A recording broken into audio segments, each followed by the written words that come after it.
Sa halagang 13 pesos, 13, meron ka ng embutido niya.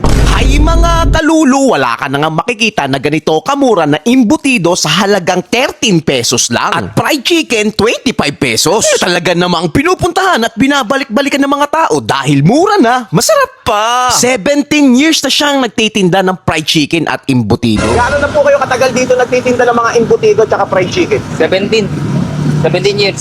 17 years! Wow, ang tagal na rin no? Umuubos lang naman siya ng daang-daang imbutido sa isang araw. Ano, gusto mo bang tikman yung imbutido at fried chicken ni Kuya? Tara, puntahan na natin. Bossing, magandang gabi po. Ano yung tinitinda mong mga pagkain dito? Fried chicken, saka embutido po. Fried chicken tsaka embutido. Ah, Magkano naman yung embutido niyo? 45, tsaka 30. 13, yung maliit.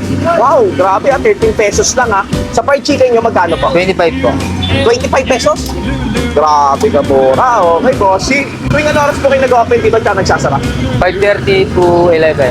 Saan po kayo matatagpuan ng mga viewers natin? Sa Lacandula, Tondo, Maynila.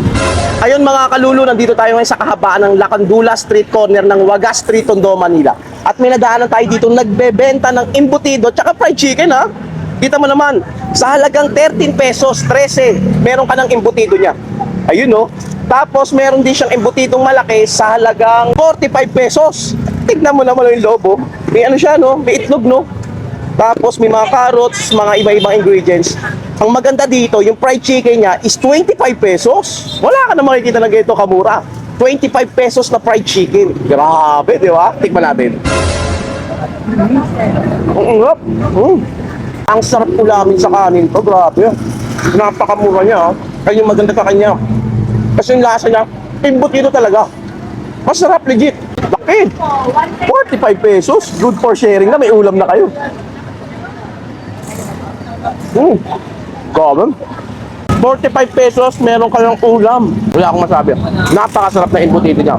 Ang pinakamabilis sa kanya, yung fried chicken, sa halagang 25 pesos. Di ba?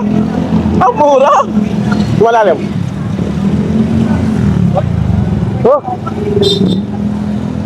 Babo.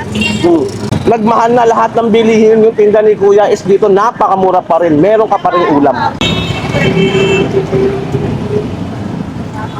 Ayun mga kalulu, kung naghahanap kayo ng ganitong klaseng food trip na mura, masarap, dito lang yan, Lacandula Street, corner ng Wagas Street, Tondo, Manila. Dito mo lang matatagpuan si Kuya. Pakita mo. Ayun dahil bibili, di ba? Yan. Umuubos siya ng 150 pieces a day ng embutido niya.